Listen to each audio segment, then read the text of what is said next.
With our first interview from Vent Haven 2015, it's Talk for Two.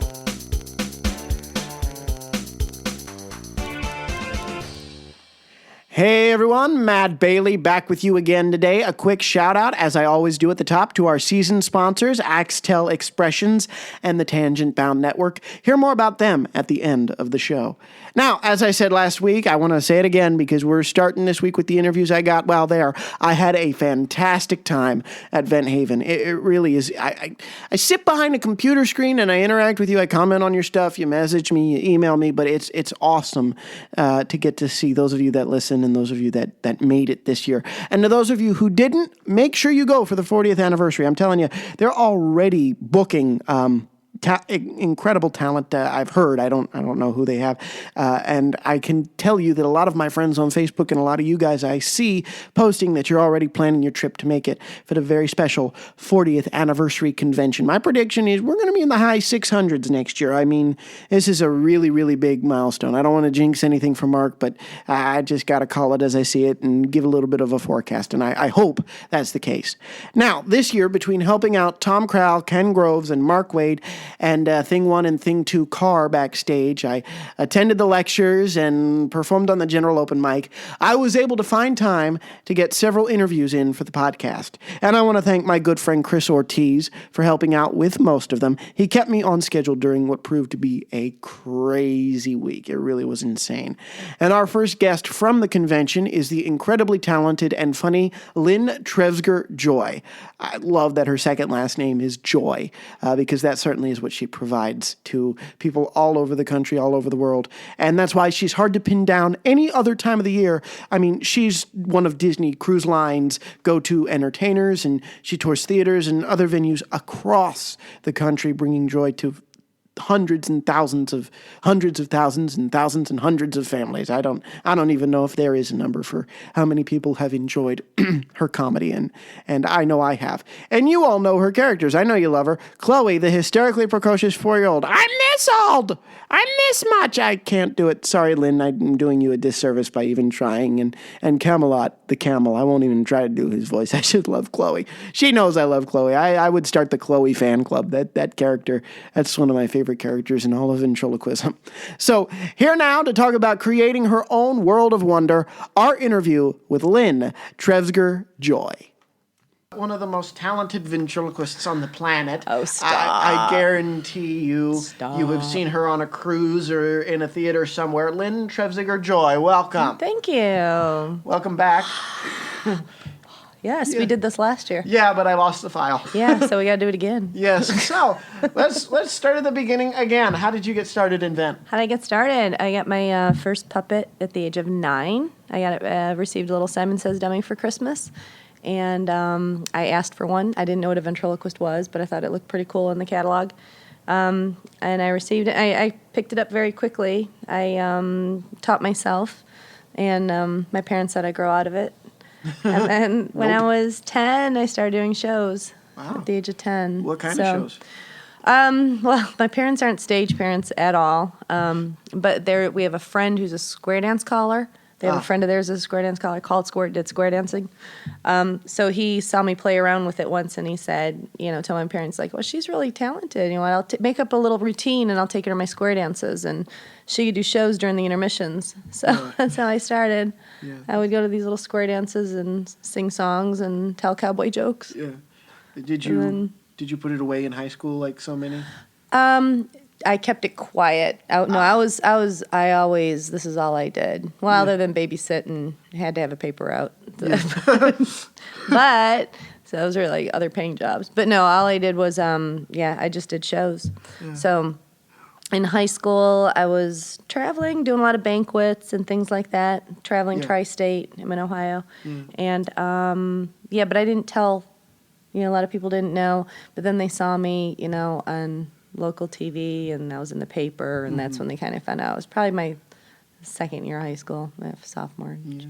Why do you think that is? Why do you think we tend to keep it quiet? I mean, we're so proud to be a ventriloquist, but at that age, it's like, I went through a little phase. I because I was busy doing other things. I was involved in like cheerleading and baseball and things like that. So there was a point where I wasn't able to be with friends because I had a show booked, you know, and at that age you're going, I wish I didn't have a show. But then once I was there, I was fine, you know, and my parents, my mom mostly, you know, she would never take a show or book a show without asking me first, you know. So it was my decision. It wasn't, you know, she would always say, wait till Lynn gets home from school. And then I come home from school. She goes, well, someone called to ask, see if you do this. And Did you ever have to turn any away because of school commitments? Oh, yeah. Hey, as a teenager, she's turning gigs away. I know. Where does a teenager work? Where, you know? Oh, I did at, when I think back, so I remember I did a lot of banquets, like for like corporation, local, you know, I had a lot of bankers, there were a lot of banking, you know, they had these, you know, dinner party things, and I would be the entertainment, and, you know, only 14 years old, and, you know, doing these shows. So I would say a lot of things like that. And then I did a lot of mother-daughter banquets and Cub Scout, those kind of things, and a lot of fairs and festivals and all that too. So I was pretty busy doing, you know, the birthday parties and schools and nursing retirement homes. So, you know, it was, I kept busy. Did Chloe come into the picture? My favorite character is Chloe. Did she come into the picture after you became a mother yourself? Yes, she did. Wonderful. Yes, she did. Because I didn't have, actually, I never really had any girl characters. Well, I take that back, because my first one, I had a little lamb puppet with my little dummy, and it was Honey Bunch, my little lamb puppet. So I did too. But then, no, I had Chloe. I bought Chloe here at the convention, and because I was starting, I got hired by Disney, so I knew I needed something for the younger audience, because at that time I was doing a lot of colleges. I was doing cruise ships as well, but this was Disney. So I knew that there were a lot more kids, and so I needed something. Bought this little puppet, and she was like, I was drawn to her because she was kind of cute and ugly sort of way. Like, she was like, but then just playing around with her. Precocious. Yeah, exactly. Look. And her nose is like up. I love everything about her facial features is up. Yeah. She had, so she's more Muppety, you know. But my son at the time, my second son, he was 3. Yeah. He was about 3. So he was going through, you know, the whole thing. I'm going to the potty. And, you know, so I'm like, oh, that's all I heard. I want gum. You know. So that's how I got those. Yeah. You know, just. I remember. 3-year-olds are fun. I said this last year. It had to be, I think it was the year, because I remember where I was sitting, and this is weird. It was the year Sammy King retired. You were the MC, or you were on the show. Yes, I was on the show. You were on the show, and you did Chloe.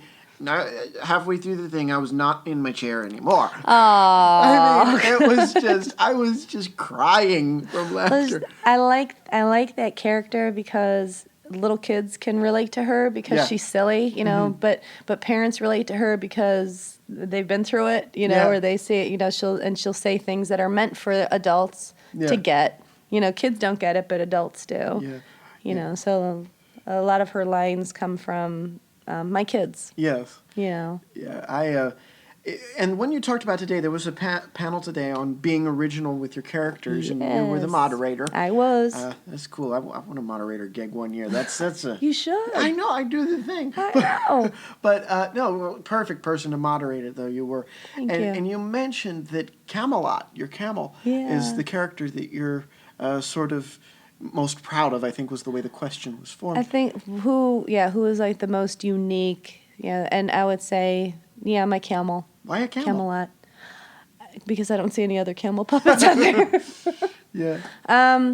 When I got Camelot, actually I bought him at the convention, but when I bought him, I thought it was a camel, but then after looking at it for a while, it was just not a very well made horse. But I already started using. Did he have the hump? Yeah, it was built kind of weird, so I think it looked like a hump. So I thought it was and then after looking at it for a while, I'm like, I think this is a horse. You know, it had hooves. It had hooves instead of, you know, camel feet. Yeah, that way. But I started using it as a camel and gave it the, you know, and Camelot. and made him a drunk camel, you know, and then I was doing them in colleges, and then after about a year, I decided to get a new one made, and Verna Finley made me. I said, I want my camel. I want a camel. She made me a camel that looked like a camel. Yeah. More like, yeah. So it's still the original Camelot, and Marion Taylor is going to make me a replica. Is there a misconception about the lifespan of a Muppet type puppet character? Because I've had Daryl since middle school, and I'm starting to think, Daryl.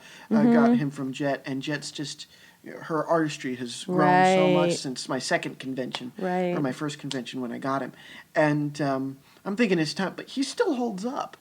Well, Chloe still holds, and you become so comfortable with a puppet. Yeah.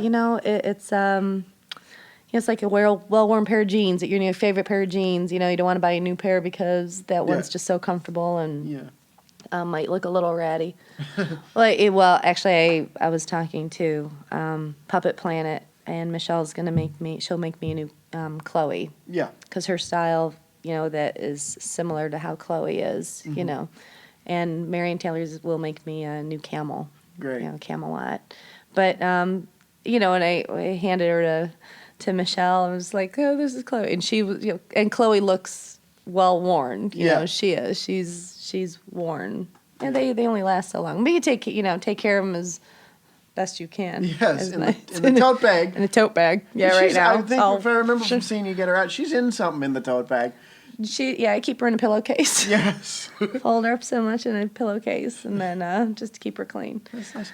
So, always curious, how does one break into the kinds of markets that you work? Cruise ships, mid-sized theaters, all of that stuff? Well, it's a lot of experience. It's doing as many shows as you can, and I still learn it.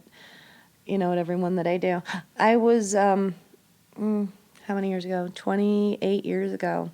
I was working and doing shows, and I didn't have any representation, and that's when Dan and Jerry, they always loved their agents, and they always loved ventriloquism, and not many agents had ventriloquists at that time. It wasn't like a big thing on their roster, but they always loved the art of ventriloquism, and they were like, we want to go to this convention, maybe we can find a ventriloquist to put, so they found myself and found Jeff and found me and asked if we would be interested in working the college market, doing shows at colleges, universities, and cruise ships. Yeah.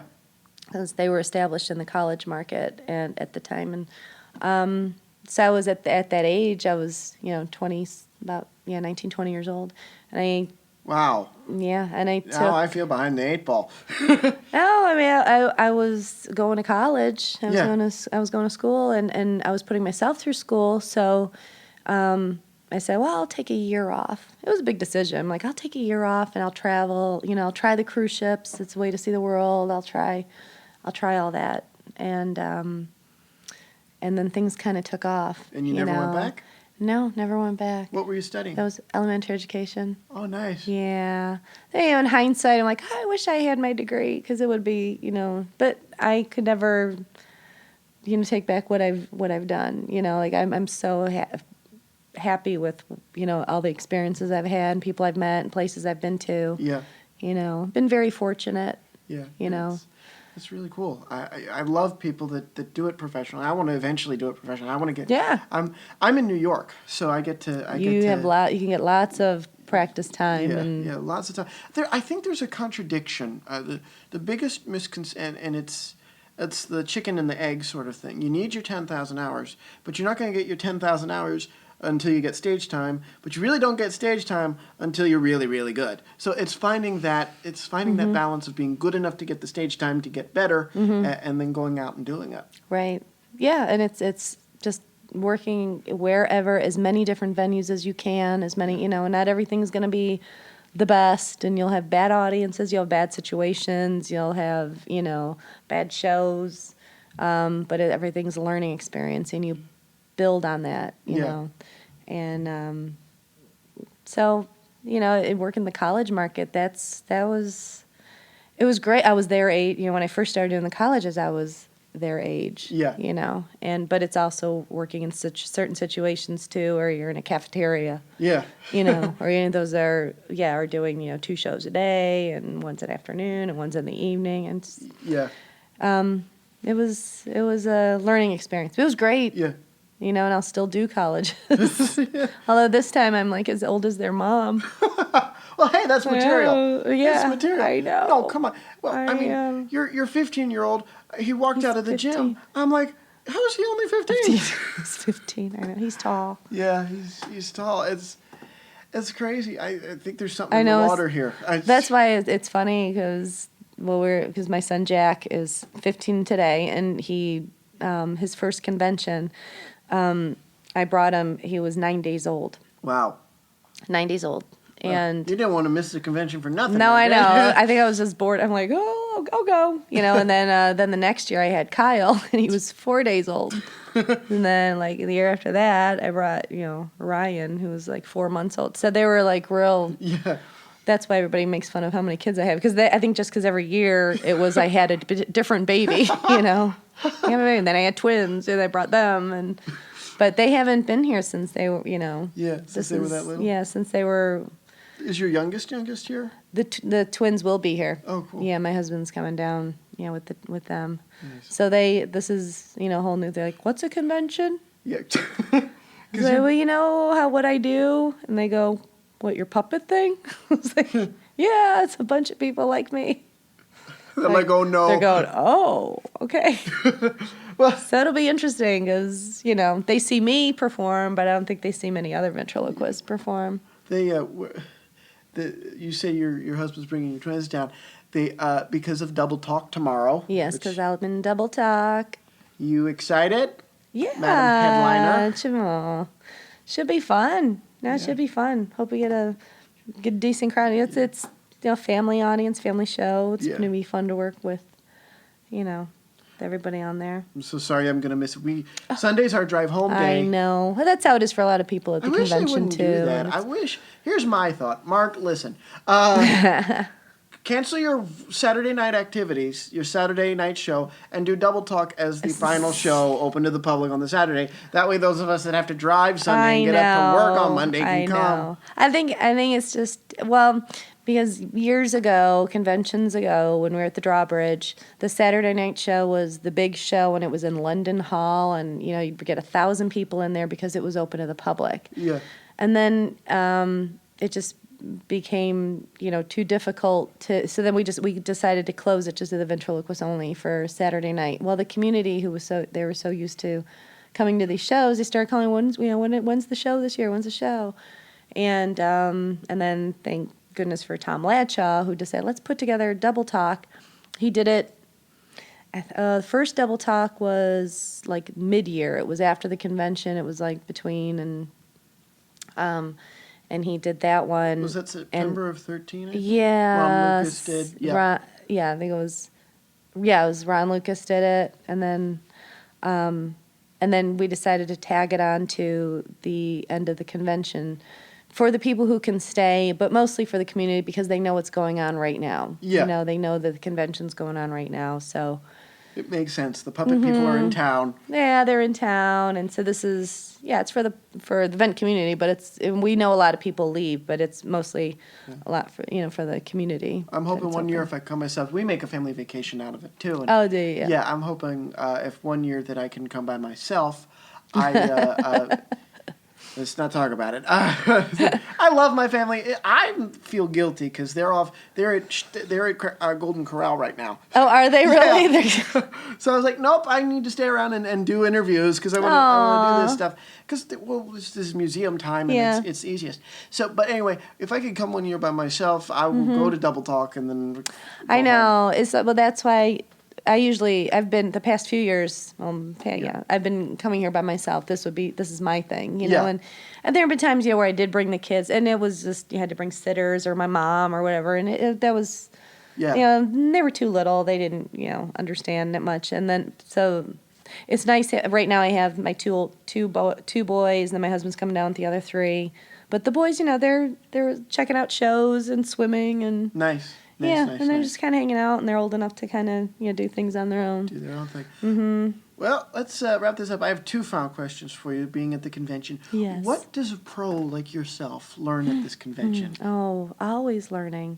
Well, I mean, you sometimes, the more you perform, you forget about things. Like you forget, about, you still have to work on lip control, and you still have to work on rehearsing your act, and you still have to worry. It's just little reminders, and, but mostly it's meeting up with good friends and helping others. And I like that. I like how, somebody could be walking down the hall with a puppet, and then somebody can stop, and they can, help each other and do things like that. Yeah. I think that's what it's all about, because, it's not about the pros. It's about the people who are, there and working, and who love the art, and they want, and they want to better themselves and be better performers. Not everybody wants to be, in America's Got Talent. They want to just be the better performer in their area. Or at their church, or at their school, or, some might want to make it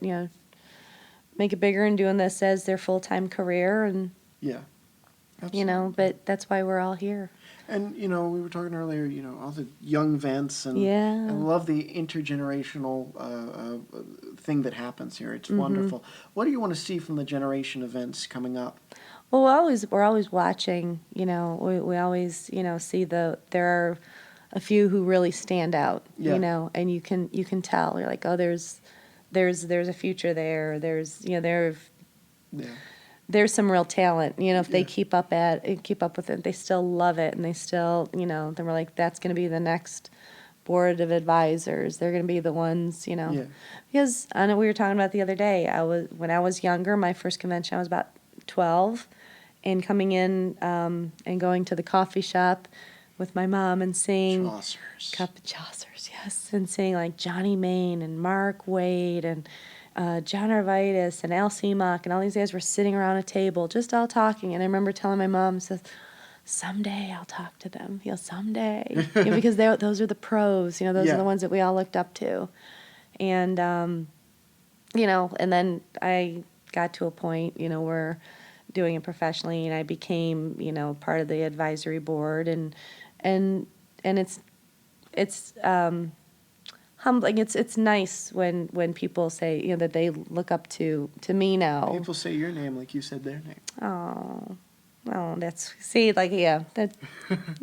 makes me cry. Like me. It's touching. That's sweet. I mean, I appreciate it. It's the truth. It's the truth. Anybody.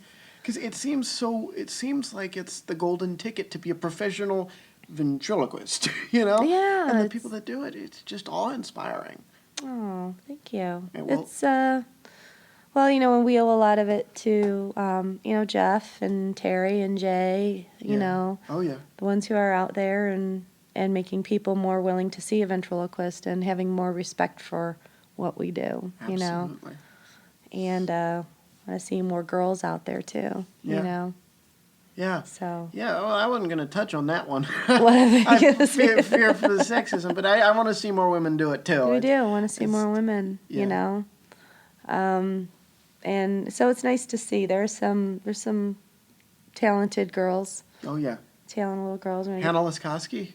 Hannah Laskoski, yes. And then I saw another one. I saw a video of another little girl, and we're hoping to get her next year. A little 10-year-old. What's her name? Darcy Farmer, I think.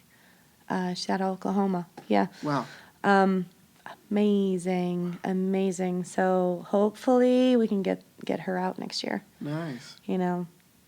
And just the girls that are in the pageants and things like that. You know, Megan that's exposure. Yes. Yeah.